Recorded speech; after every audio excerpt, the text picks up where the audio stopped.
안녕하세요.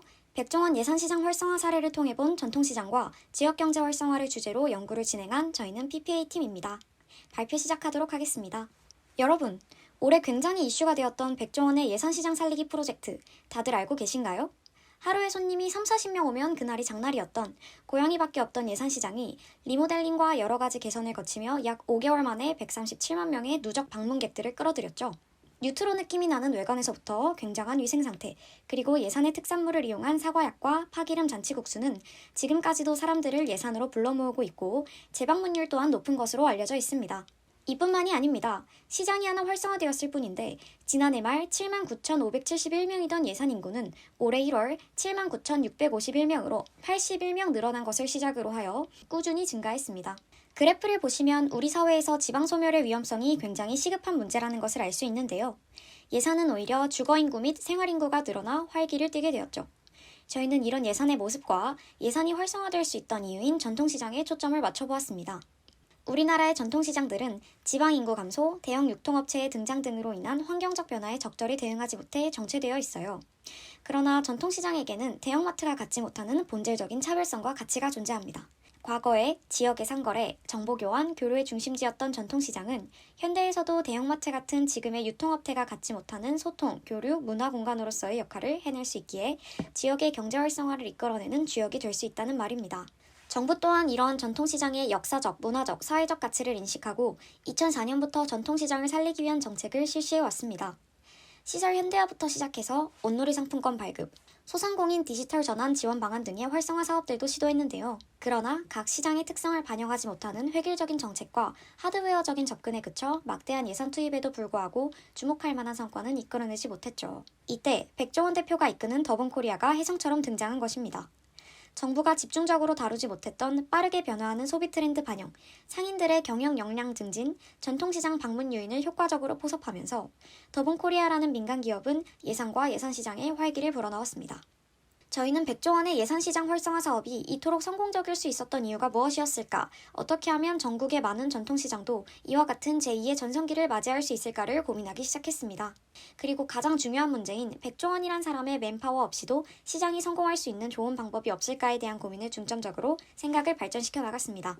그 결과 저희는 일명 백종원 매직 없이도 사람들을 전통시장으로 끌어들이기 위해서는 전통시장이 대형마트에 밀리면서 잃었던 상대적 유리성을 회복하는 것이 중요하다고 생각했고 그 방안으로서 유의적 쇼핑 동기에 주목했습니다. 유의적 쇼핑 동기란 구매에 따른 호응뿐 아니라 쇼핑 활동 자체가 주는 만족감이 쇼핑의 동기가 될 수 있음을 일컫는 말인데요. 저희는 실용적인 동기와 함께 즐거움과 재미의 가치를 두는 유의적 쇼핑 동기가 자극되면 사람들은 그 장소를 찾는다는 점에 집중해 보았습니다. 즉, 예산시장처럼 뉴트로한 컨셉을 즐기고 새로운 메뉴를 먹고 그곳만의 분위기를 체험하는 재미가 있어야 시장을 찾는다는 것이죠. 그래서 저희는 유의적 쇼핑 동기 이론을 바탕으로 백종원 매직 없이도 사람들을 끌어들일 만큼 매력적이고 재미있는 장소로 변화시킬 수 있는 방법이 없을까를 고민하기 시작했습니다. 그렇게 저희는 방탈출을 시장에 도입하면 어떨까 하는 생각에까지 이르게 됩니다. 야외에서 추리 게임을 하며 시장을 체험하고 지역을 알아가는 게임과 같은 유의적 장치를 배치하는 것이죠. 실제로 야외 방탈출은 서울의 광장시장을 비롯한 많은 전통시장에 널리 적용되어 있습니다. 그중 저희는 메타비에서 개발한 어머니의 유품을 직접 플레이해 보았고 체험 내용을 바탕으로 메타비 대표님과 인터뷰를 진행했습니다. 메타비 대표님은 전통시장에서 진행된 야외방 탈출에 대한 체험자들의 평가가 상당히 긍정적이었고 이용객들의 연령대 또한 젊은 층이 주를 이루고 있음을 알 수 있었습니다. 이를 바탕으로 야외방 탈출의 도입은 전통시장으로 사람들, 특히 젊은 층을 끌어들일 수 있을 만한 충분한 요인이 될 것이라는 말씀을 해주셨습니다. 이후 지금까지의 연구 내용과 진행한 인터뷰들을 중심으로 전통시장에 일반적으로 적용할 수 있는 야외 방탈출 모델을 구상해보았고 이를 홍성 상설시장에 구체적으로 적용해보는 모델까지 고안해보았습니다. 야외 방탈출을 전통시장에 적용하기 위해서 중요한 요소는 크게 세 가지가 있었는데요. 바로 디지털 매체를 활용한 구성, 지역의 역사성과 스토리가 들어간 테마, 지역축제와의 연계입니다. 디지털 매체를 활용한 구성은 누구나 소지하고 있는 스마트폰을 통해 방탈출을 체험할 수 있도록 함으로써 실내 방탈출 카페에 비해 공간적 제약이 있는 야외 방탈출의 완성도를 올릴 수 있었고 방문객들에게 체험의 간편성을 어필하여 체험을 유도할 수 있다는 점에서 중요한 요소입니다. 또한 지역의 역사성과 스토리가 들어간 테마를 통해 방문객들의 흥미를 자극하고 지역 축제와 연계함으로써 홍보 효과를 이끌어낸다면 야외 방탈출 프로그램을 통한 전통시장의 활성화를 이끌어낼 수 있을 것으로 보입니다. 이러한 일반화 모델을 구체적으로 적용해보기 위해 우선 수도권과 거리가 멀지 않은 충청도 지역 전통시장에 적용해보고자 하였고, 지속적으로 인구가 감소하고 있지만 문화적 콘텐츠 도입을 통해 전통시장을 살리고자 하는 홍성군의 홍성상설시장을 선정하여 적용 모델을 구체화해보았습니다. 일반화 모델에서 말씀드린 대로 디지털 매체 활용을 위해 기본적인 틀은 메타비에서 진행 중인 야외 방탈출 방식을 차용해 스마트폰 웹페이지를 통해 진행되는 방탈출 체험 프로그램으로 잡았습니다. 테마 선정에 있어서는 홍성이 을사의병이 시작된 지역이라는 역사적 사실에 착안하여 을사의병을 성공적으로 이끌어내 일제에 의해 외교권을 박탈당하고 반식민지화된 조선을 구하라 라는 주제를 고안하였고, 의병을 이끌어 홍주성을 점령하라 등의 미션을 수행하도록 구성하여 홍성의 대표적 유적지인 홍주 읍성까지 경로가 이어지는 스토리를 만들었습니다. 이후 결말 부분에서는 홍주성을 다시 빼앗겼지만 일제의 감시로부터 살아남은 당신은 계속해서 조국을 되찾기 위해 노력을 이어나간다는 내용으로 마무리하여 타 지역 전통시장 방탈출과의 연계까지 이어지도록 설계하였습니다. 이렇게 구성한 야외 방탈출을 글로벌 바베큐 페스티벌 인 홍성과 같은 지역 축제와 연계한다면 많은 축제 방문객들에게 전통시장과 야외 방탈출을 홍보할 수 있고 이들을 전통시장으로 유인할 수도 있을 것으로 기대됩니다. 예산시장이 이러한 유의적 동기만으로 성공한 것은 아닙니다. 답사를 통해 예산시장이 성공 요인으로 지목되었던, 그리고 언론에서도 많이 주목한 리모델링, 위생점검, 시설 확출, 지역 특산물을 이용한 창의적인 메뉴 개발이 원활히 이루어지고 있던 것을 확인했습니다. 그리고 주무관님을 뵈어 인터뷰를 진행하며 외관으로는 보이지 않는 예산시장이 성공할 수 있었던 숨은 노력들에 관한 이야기를 들을 수 있었습니다. 저희가 말씀드리고 싶은 예산시장의 첫 번째 성공 요인은 바로 협력적 민간 거버넌스 체계의 구축입니다. 예산시장의 경우 지자체인 예산군청과 민간기업인 더본코리아 간의 긴밀한 협력을 통해 예산시장 및 지역경제 활성화라는 성과를 거둘 수 있었습니다. 즉, 공공성과 수익성이라는 다른 목표를 추구하여 어우러지기 어려운 두 조직이 민주도, 관, 보조라는 관계 속에서 성과를 거둔 것이죠. 인터뷰를 통해 예산시장의 재구조 및 기획은 더본코리아에서 전면적으로 담당하고 예산군은 더본코리아와의 협력 업무만 담당하는 공무원을 지정하여 더본코리아가 영업신고, 환경 관련 문제 등 행정적인 부분에서 차질이 발생하지 않도록 원스톱 서비스를 제공함으로써 뒷받침하였음을 알게 되었습니다. 두 번째 요인은 민관뿐만이 아닌 민관 시장 상인회의 3자 협력 체제입니다. 예산시장이 활성화되면서 진행되었던 예산 맥주 페스티벌은 지자체, 기업, 주민 3자가 협력하는 지역축제의 모범으로 평가받았습니다. 지방자치단체의 적극적인 행정 지원, 지역상인의 바가지 방지 캠페인, 민간의 지역 농수산물 활용 메뉴 개발 등의 협력체제가 빛났던 것이죠. 그리고 예산시장 운영 과정 속에서도 이 3자 협력체제의 원활한 운영이 핵심임을 인터뷰에서 확인했는데요. 특히나 시장 상인들, 상인의 참여와 협조가 굉장히 중요한 역할을 하였음을 알게 되었습니다. 민간 거버넌스가 협력적으로 운영됨에 따라 상인회는 변화와 협조를 요청하는 지자체의 설득에 응하면서 자체적인 수입 확보가 가능한 독립적인 기구로 자리 잡았습니다. 불판 빌려주는 집과 진영상회를 상인회가 운영하게 해줌으로써 가능했던 것이죠. 예산시장 상인회는 현재는 자활센터에서 예산시장에 인력을 공급할 수 있도록 인건비를 제공하는 등 체계적으로 예산시장 활성화에 기여하고 있습니다. 즉, 시장 활성화를 위한 각 구성원들의 하나된 협력과 마음이 예산시장의 가장 큰 성공 요인이었던 것입니다. 그렇다면 타 지역에도 유의적 쇼핑 동기를 접목함과 동시에 민간 협력과 3자 협력이 잘 구축되려면 어떻게 해야 할지 저희의 연구 결과를 통해 말씀드리도록 하겠습니다. 우선 민간 협력 거버넌스 활성화 모델입니다. 이에는 세 가지를 제안하게 되었습니다. 첫 번째는 전담 공무원 도입입니다. 예산군은 기업과의 원활한 소통과 협력을 위해 민간 기업과의 협력 업무만을 담당하는 인력이 있었는데요. 이와 같이 행정적인 부분에 차질이 생기지 않도록 예산과 자원 조달, 정보 공유 등의 원스톱 서비스를 신속히 제공할 수 있도록 전담 공무원 도입을 생각해 볼 수 있겠습니다. 두 번째는 협치조정관입니다. 금천구, 서대문구, 은평구 등 서울의 많은 지자체에서는 조례를 통해 협치조정관을 두고 있습니다.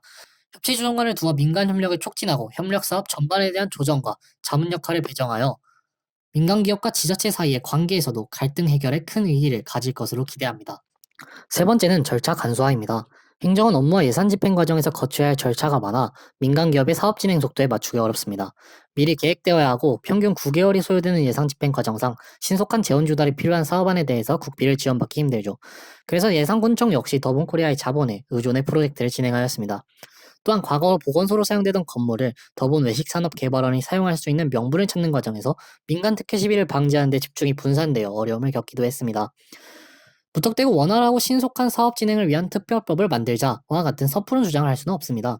행정은 소외되는 사람들이 없이 의도치 않게 권리를 침해하는 것을 막기 위한 안전장치로서 절차들은 그 자체로 의의를 가지기 때문입니다. 그럼에도 민간과의 협력에 있어서 행정 절차의 복잡성에서는 불이익, 저희들은 신속성과 능률성을 보완하기 위한 장치의 설정은 필요하다고 생각하며 절차 간소화법 도입을 제시하게 되었습니다. 즉, 선 집행 후 검토를 통해 최소한의 확인 및 안전장치를 남겨두고 후 검토 과정에서 문제가 발생할 시 중단 및 개선을 취할 수 있도록 하여 민간 협력의 가장 큰 걸림돌인 행정과 민간 기업의 시간적 간극을 제거하는 것입니다. 전통시장 부흥에는 상인의 역량과 협력도 굉장히 중요한 요소입니다. 그러나 현재 한국 전통시장은 결속력, 적극성이 매우 부족하다고 평가됩니다. 이는 정부의 지원에 의존하게 만들며 정부 정책 효과성을 저하시키게 만듭니다. 따라서 기존의 방법과 다르게 상인의 협력을 이끌어내어 3자 협력 체제를 원활히 이끌어낼 두 가지 방법을 제안하게 되었습니다. 첫 번째는 상인의 주도 사업 개발입니다. 공주 유구시장 상인회가 좋은 예시인데요. 유구 전통시장 활성화 추진 협의회를 만들고 상인회를 재조직하여 적극적으로 사업을 진행시켜 지역의 특색을 살린 경쟁력을 갖춘 시장을 만들 수 있었습니다. 예산시장 또한 앞서 언급하였듯이 사업을 주도하게 함으로써 독립성과 자생력을 키워갔죠. 두 번째는 상인 역량 교육 매뉴얼입니다. 다음과 같이 상인의 잠재적 능력과 역할을 장기적으로 증대시킬 수 있는 매뉴얼의 일반화 내용을 포함하고자 했는데요. 이는 기존 상인 역량 강화를 위한 교육 활동이 별도의 컨트롤 타워 없이 분산적으로 운영되고 있다는 점, 수강공인진흥공단이 운영하고 있는 전통시장 통통 홈페이지에서는 상인들이 개별적으로 수강 신청을 해야만 교육받을 수 있다는 한계점 등을 모아 보완하고자 하였습니다. 지금까지 예산시장의 성공 요인부터 시사점을 기반으로 민간협력과 3자협력 체제 활성화 모델을 제시하였고 유의적 쇼핑 동기를 이끌어낼 수 있는 방안으로서 야외시장 방탈출까지 설명드렸습니다. 특히 이 야외 방탈출이 성공하기 위해서는 3자협력 체제의 구축이 필수적입니다. 그러나 실제로 지역 답사를 다니며 전통시장 활성화 방안과 관련한 인터뷰를 요청하는 과정에서 관과 민간이 모두 전통시장의 부흥 자체에 의욕이 떨어지는 듯한 반응을 얻기도 하였습니다. 저희가 제시한 협력 모델들이 이러한 상황을 타개하는 데 도움이 될 수 있을 것입니다. 따라서 실제 현실 적용 가능성을 파악하고 시장 활성화의 필요성을 체감하기 위해 비용 편익 분석을 진행하였습니다. 다음과 같이 편익의 합계는 약 112억 원, 고정비용과 1년 기준 지속비용은 약 46억 원으로 산출되었습니다. 편익은 지역관광 효과, 신규 매장의 경제적 효과, 고용 창출 효과 등을 예산시장, 광주 송정역 시장 등 다양한 시장 활성화 사례를 보정하여 산출했습니다. 종합하면 1년 기준 약 65억 9천만 원의 편익을 창출해낼 수 있을 것으로 집계되었는데요. 비용 편익 분석 수치도 2.4로 매우 높았습니다. 거주인구 증가로 인한 편익은 포함되지 않은 수치를 고려할 때 예상금과 같은 거주인구의 증가까지 반영된다면 더욱 긍정적인 효과를 가져올 것으로 보입니다. 저희가 제시한 모델은 현실성과 편익, 효율성을 모두 갖추고 있음을 증명하고 있습니다. 고령화, 저출산으로 인한 지역 소멸이라는 구체적인 사회 문제가 대두되는 가운데 전통시장은 지역 주민의 삶의 터전이자 문화 공간으로서 가치가 확인되었으며 지역 관광 자원으로 활용될 가능성을 보이고 있습니다. 그러나 기존 정부의 전통시장 활성화 정책은 하향식 정책 집행의 한계를 확인하는 데 그치며 밑빠진 독에 물 붓기 같이 예산이 낭비되고 있습니다.